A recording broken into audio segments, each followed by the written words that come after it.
भाग 5 कोसला.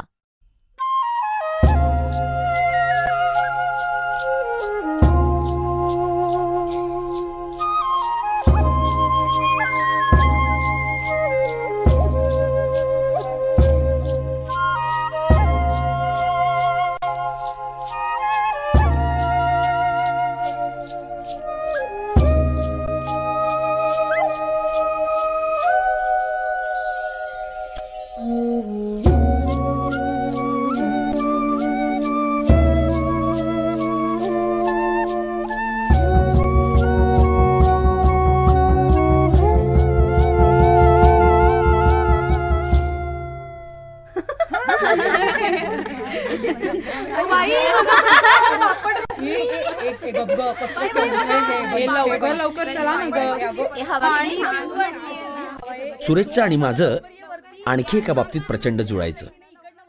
समोरून मुली आल्या की तो आणि मी एकतर कुठल्या तरी दुकानात शिरून काही भाव विचारायचो किंवा वेळ प्रसंगी पाव वगैरे सुद्धा विकत घ्यायचो. एकदा तो न्हाव्याकडे जाऊन गुळगुळीत चंपी करून आला. म्हणाला, तू केसांना तेल लावत नाहीस म्हणून भयानक दिसतो. तर मी आता केस नाहीत म्हणून कसा दिसतो? एकूण मुली माझ्यापासून देखील लांबच. पण सुरेशचं एक होतंच. संध्याकाळी कधी रस्त्यानं फिरत गेलो की लाल भडक टोमॅटो तोंडात दाबावा आणि मुलींच्याकडे पाहत पाहत खात राहावं एकामागून एक. मग मुलं मुली एकत्र सहलीला वगैरे गेलो की सुरेश आणि मी आपोआप बाजूला पडायचो. खरं तर तो आणि मी उशिरा झोपायच्या सवयीनं आणि पाय खूप दुखवून घ्यावे म्हणजे लवकर झोप येते या तत्वानंच मित्र बनलो. रात्री 12 नंतर हॉटेलं बंद व्हायची. चहा घ्यायला म्हणून लांब स्टेशनवर पायी परत जाऊन येणं हे त्याला आणि मलाच जमलं. पण मुली असल्या तरी सहलीला आम्ही जायचोच. या निमित्तानं काही सृष्टी सौंदर्य वगैरे पाहून व्हायचं. आणि सहलीत जरा नीट लक्ष दिलं तर मुलींच्यापासून आपलं संरक्षण होतं. म्हणजे एका मुलीनं फारशी ओळख नसताना सहलीत मला विचारलं की तुम्ही म्युझिक क्लासला जाता ते का? तर मी म्हणालो, मी तबला शिकतो. तबला. मग ही मुलगी कशाला पुन्हा बोलेल?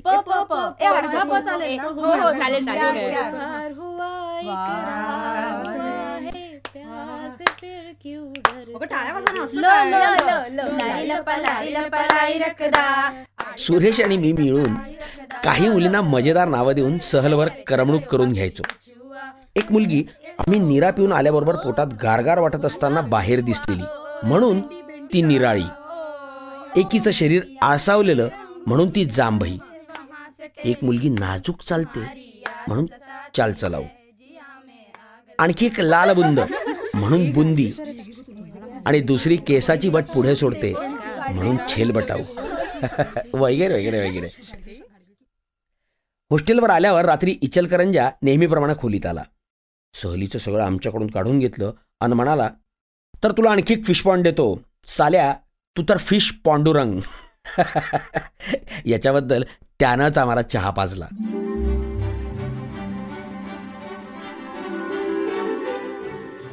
दोस्ती वगैरे झाली तरी पण पोहताना सूर कसा मारावा हे सुरेशनं मला शिकवलं नाही. सांगलीला फक्त डुमणं माहीत होतं. मी वरून उडी मारायचो आणि धाडकन सरळच्या सरळ पाण्यावर आपटायचो. छाती, कपाळ, मांड्या लाल होऊन आग व्हायची. सुरेश म्हणायचा, आपण कुणाला कोणतीच गोष्ट शिकवणार नाही. असंच 8-10 दिवस चालू दे, मग तुला आपोआप जमेल. एक दिवस स्टेशनवर रात्री इकडे तिकडे बरंच केल्यावर बंडवर गेलो. तिथं नदीचा प्रचंड आवाज ऐकून सकाळ झाली. नदीला पूर खूपच. तरी तो म्हणाला, आपण नदीतच आंघोळ करू. त्याला शहरात राहून आता अशा गोष्टींचं फारच वेळ. इथं कमी पाणी असेल, तिथं कमी असेल, असं पाहत पाहत नदीनं आम्ही खूप खाली गेलो. नदी खूप मोठी झाली तेव्हा पाणी कमी दिसलं. मग त्यानं एकाएकी मला कपड्यासकट आत ढकलून दिलं आणि स्वतः मात्र कपडे काढून पोहायला लागला. पाणी गरम होतं. मी पुन्हा वर येऊन कपडे पिळून खडकावर झोपलो. मी उठलो तेव्हा बऱ्याच लांब सुरेश पण खुशाल झोपला होता. पण दुपार झालेली होती. मला वाटलं, हा काय प्रकार आहे? आपण इथं कुठे आलो आहे? मग मी हळूहळू त्याच्याकडे गेलो. पठ्ठ्या झोपलेला. तो सुद्धा अशा खडकावर की जरा इकडे तिकडे गडबडला की नदीत पडेल. मग मी एकदम त्याचे हात पकडून त्याला नदीत लोटून दिलं.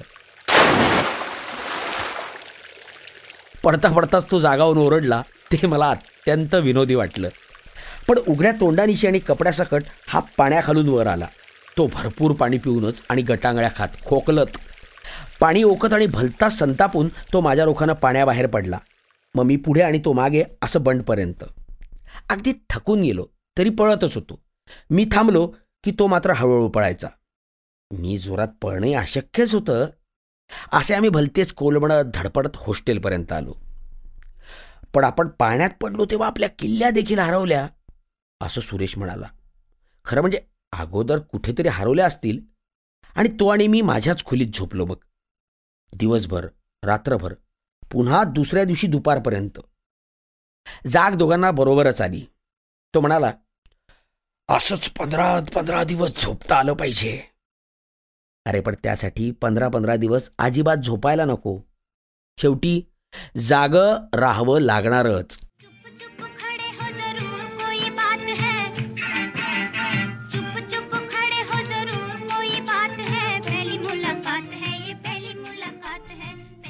हे वर्ष एकंदरीतच आम्ही सगळ्यांनी असल्याच गोष्टीत घालवलं नाही.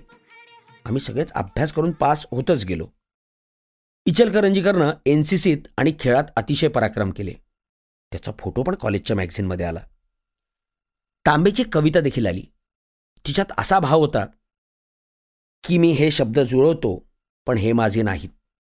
हे मला जरा आवडलंच. पण सगळ्यात प्रचंड म्हणजे कवितेचा शेवट. हे वाचका, तू जरी ही कविता वाचली नसतीस तरी माझे फारसे बिघडले नसते. शार्दूल विक्रीडितातलं हे थोर होतं. तांब्या हा थोरच मनुष्य. मी त्याला नाटकं लिहिण्याबद्दल उत्तेजन द्यायला लागलो.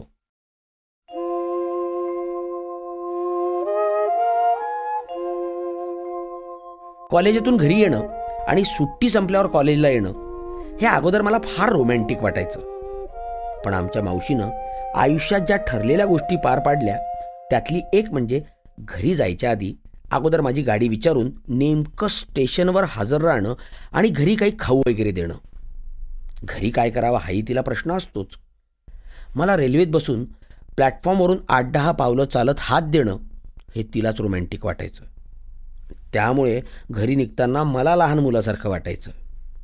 शिवाय घरी पोचल्यावर वडील परीक्षेबद्दल आयते पैसे खर्च करून हॉस्टेलमध्ये अभ्यास करणाऱ्याला स्कॉलरशिप वगैरे का मिळत नाही असं विचारायला गेल्याबरोबर तयारच. शिवाय निरनिराळे पदार्थ करून आई खायला घालून प्रेम व्यक्त करते ते निराळच. खरं म्हणजे दरवेळी होतच राहिलं आणि म्हणून ह्या गोष्टीतला रस गेला. निरनिराळ्या शहरात शिकणाऱ्या गावातल्या मित्रमंडळीतही सगळा वेळ जायचा नाही. मग मी शेतावर जाऊन उगीच निसर्ग शोभा वगैरे पाहायचो. मग हळूहळू वाचनाची सवय पण लावून घेतली. सटरफटर पुस्तकं न वाचता एकदम मोठे ग्रंथ वाचायला सुरुवात केली. शिवाय माझा कार्यक्रम म्हणजे गेल्या वर्षी आपण काय काय मिळवलं आणि आपली उन्नती कशी कशी झाली याचा हिशेब करणं आणि वडिलांशी बोलाबोली झाली की मी जरी अभ्यास केला नाही तरी हे मिळवलं आहे म्हणजे बासरी चांगली वाजवायला शिकलो वगैरे. शिवाय येत्या वर्षी साधारण काय काय मिळवायचं हे पण मी ठरवून ठेवायचो. घरून निघायच्या आधी पहिल्यांदा मी आईच्या आणि वडील याच वेळी समोर असले तर त्यांच्या पाया पडून निघायचो. पुढे पुढे हे चुकवायला लागलो. पण यावेळी निघताना मात्र हे आटपून निघालो.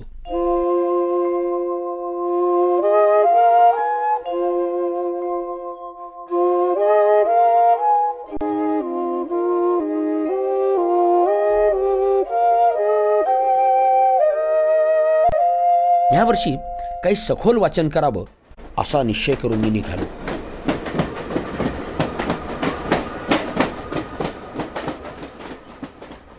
तर गाडीत नाशकाचे गृहस्थ चढले. त्यांच्यामुळे माझ्या निश्चयाला दुजोरा मिळाला. हे गृहस्थ मला थोर वाटले. हे कोणतीही गोष्ट ठामपणे मांडायची. तेव्हा मला वाटलं की हे मास्तर असावेत. पण आम्ही खाजगी चौकशा प्रवासभर केल्या नाही. आम्ही अनेक गोष्टींचा उहापोह केला. त्यांनी एका बाबतीत मात्र मला त्रास दिला. कोणतीही गोष्ट ठामपणे मांडल्यावर त्याची कारणं विचारली तर ते म्हणायचे कारण ते तसंच आहे. ते म्हणाले इकडे एक विद्यापीठ निघणं आवश्यक आहे कारण तशी आवश्यकता आहे. ते म्हणाले, आणि विद्यापीठ नाशकासच निघावे. मी म्हणालो, म्हणजे तुम्ही नाशिकचे म्हणून ना? तर ते म्हणाले, नाही, खरं कारण असं की नाशिक सर्व दृष्टींनी सोयीचं व मध्यवर्ती आहे. मी म्हणालो, मग तसं मनमाडही आहे.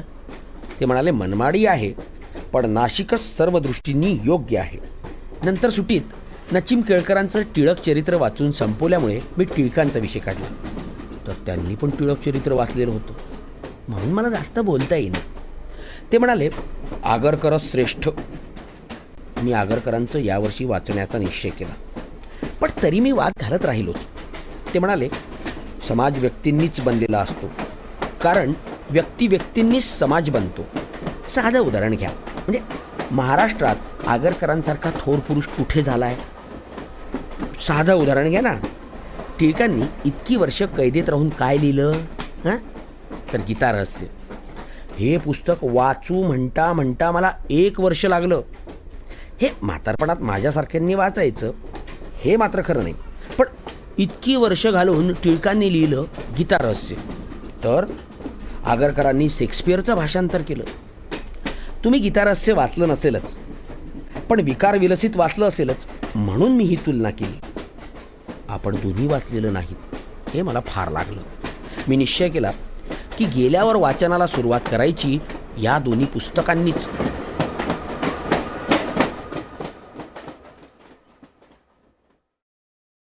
सकाळी मध्येच कुठेतरी उतरताना हे गृहस्थ म्हणाले, मध्ये बर्थ रिकामा झाला होता. तेव्हा मला वाटलं होतं तो पटकवावा आणि सकाळपर्यंत झोपावं, पण तुम्ही ऐकायला उत्सुक होतात म्हटलं.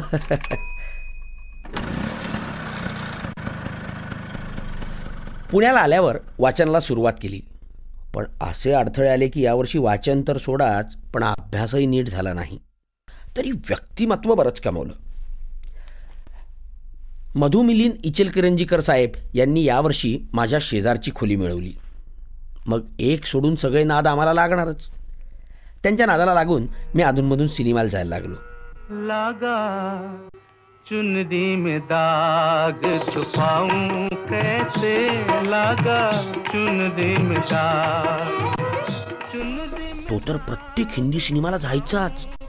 तो म्हणायचा की ज्याप्रमाणे शेक्सपियरचा काळ म्हणजे नाटकांचा काळ, लहान मोठ्या सर्वांच्यावर नाटकाची पकड होती, तसा आता हिंदी सिनेमाचा काळ. त्या काळात जसे कीड आणि मार्लो आणि शेक्सपियर आणि जॉन्सन आणि ब्युमा फ्लेचर आणि बर्बेज वगैरे कोण कोण, अरे परवा सर सांगत बसले नव्हते का, तसे आता नौशाद आणि बर्मन आणि मधुबाला आणि वैदा रहमान आणि विमल रॉय आणि लता मंगेशकर आणि किशोर कुमार वगैरे वगैरे वगैरे वगैरे. हे एका दृष्टीनं बरोबर होतं, कारण आमच्या गावात पण थिएटर नसून देखील सिनेमाचं वेड फार. आणि वडील पण सिलोन बऱ्याचदा लावतातच.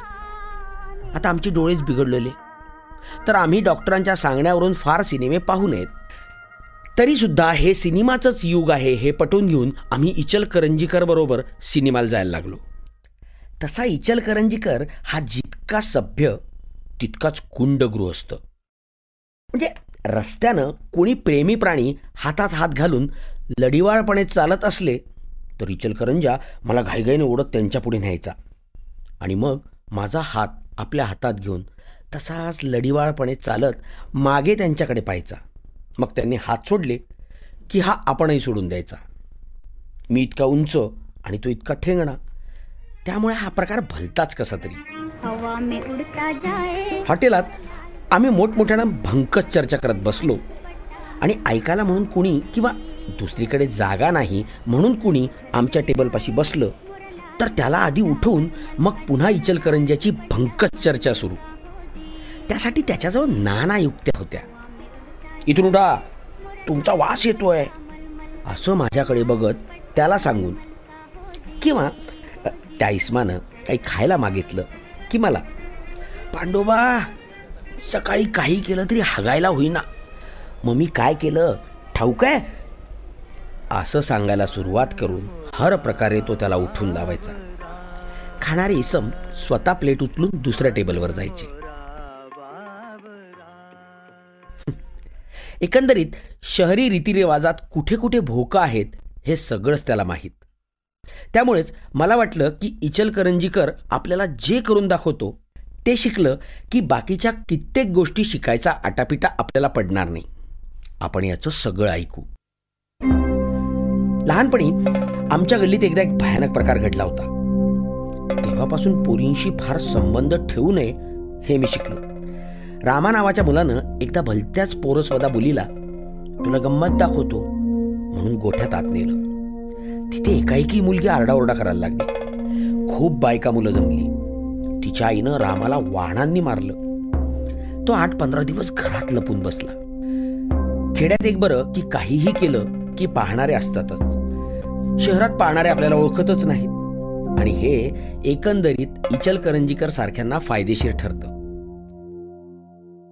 खरं तर मुलींची मनं कुणाच्याही कल्पनेतून सहज निसटतात. पण इचलकरंजीकर मला म्हणाला की मुलींना भक्कम आवाज आवडतो. पण अनेक मुलींशी या त्या कारणानं संबंध येऊन देखील मला अशी काही खूण सांगता आली नाही. इचलकरंजीकरचे या बाबतीतले अनुभव प्रचंड आहेत आणि ह्या भानगडी तो फक्त मलाच सांगायचा. ह्याच्या प्रतापानं एका मुलीला दिवस गेले हे खरंच होतं. तेव्हा त्यानं माझ्यावर अशी कामगिरी सोपवली की आम्ही काश्मीरच्या सहलीवर जाणार आहोत हे त्याच्या वडिलांना मी सांगायचं. ते काही कामानिमित्त पुण्यात आले तेव्हा हे मी सांगितलं. त्याचे वडील म्हणाले, विद्यार्थी दशेतच काश्मीर वगैरे पाहून होतोय, तुम्ही जाच. मग त्यांनी 400 रुपये दिले. ही मुलगी मात्र अलीकडे त्याच्या खोलीवर रोज यायची. इचलकरंजीकर म्हणायचा, तर साली कटकट पाठीशी लागते ती अशी. मग कुठून तरी ह्या मुलीचं ऑपरेशन झाल्यावर तो तिला म्हणाला, तुम्ही आम्हाला खूप भेटलात. मी विचारलं, अरे खोलीवर एफएलचा सुळसुळाट असताना देखील असं का झालं? तर हा म्हणाला, नाही ते तुला कळायचं नाही. नंतर याच मुलीचं लग्न झालं तेव्हा तिनं इचलकरंजीकरला पण बोलवलं. मी म्हणालो, लग्नात तू पण तिथे? तेव्हा तिला काय वाटलं असेल? तर तो म्हणाला, भडव्या तिला काय वाटणार, मलाच काय लाज आली ते विचार.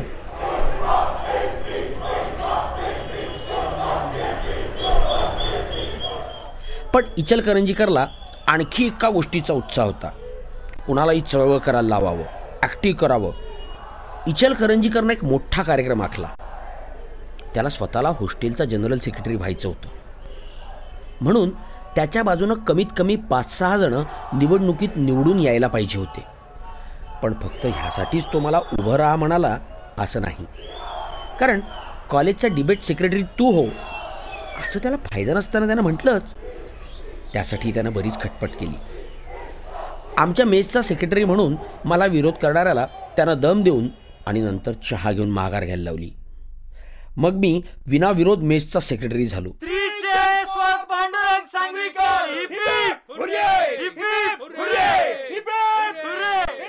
तो पण दुसऱ्या एका मेसचा सेक्रेटरी झाला. आम्ही बहुमतानं त्याला हॉस्टेलचा जनरल सेक्रेटरी केलं. कॉलेजच्या निवडणुकीत मात्र तो पडला असता म्हणून त्यानं हॉस्टेल पुरत्याच भानगडी केल्या. स्वतः जनरल सेक्रेटरी आमचा मित्र म्हणून मी मागेन ते खातं त्यानं मला दिलं. करमणुकीचे कार्यक्रम उर्फ व्हरायटी, हॉस्टेलच्या गॅदरिंगचा सेक्रेटरी इत्यादी मी. तो म्हणाला, पहा पांड्या, सांभाळून घे, जमेल ते घे. पण आपण चमकू म्हणून माझ्यात उत्साह आलेला. मी सगळं ओझं अंगावर घेतलं. सुरेश हुशार, तो ह्यात पडलाच नाही. हिशेब कोण तपासणार? मधू म्हणाला, मी उभा राहिलो तर पडणारच. Hello hello hello mike testing. हे बघा, ज्यांना भाग घ्यायचा आहे वक्तृत्वाच्या स्पर्धेत त्यांनी गाडगीळ सरांना भेटणं अत्यावश्यक आहे. कॉलेजच्या वक्तृत्वाच्या जागेसाठी मी आपणहून उभा राहिलो. कारण मला सभेत बोलणं शिकायचं होतं. नुसतं बोलायला जाणं तर गेल्या वर्षभर मला जमलं नाही. एकदा तर मी तयारी करून गेलो आणि बोलणार म्हणून नाव देखील दिलं होतं. पण ऐनवेळी माझ्या नावाचा पुकारा झाला आणि मी उठलो नाही. मग अध्यक्ष म्हणाले, नाव देऊन हा गृहस्थ पळून गेला काय? मग मीच म्हणालो, हो हो. यंदा आपण वक्तृत्वाचे सेक्रेटरीच. तेव्हा काही अधिकार येऊन आपण आत्मविश्वासानं सभेत बोलायला शिकू असा विचार केला. ही निवडणूक मीच जिंकलो. कारण कॉलेजात आमच्या जिल्ह्यातले लोक अनेक. शिवाय इचलकरंजीकराकडून मुलींची बरीच मतं पडली. शिवाय हॉस्टेलच्या 400 मुलांची जवळजवळ सगळीच मतं पडली. शिवाय गेल्या वर्षी गॅदरिंगला मी बासरीवर भूप राग वाजवला, तेव्हा मुलांनी गर्दी केली होती. तरी मी लगेच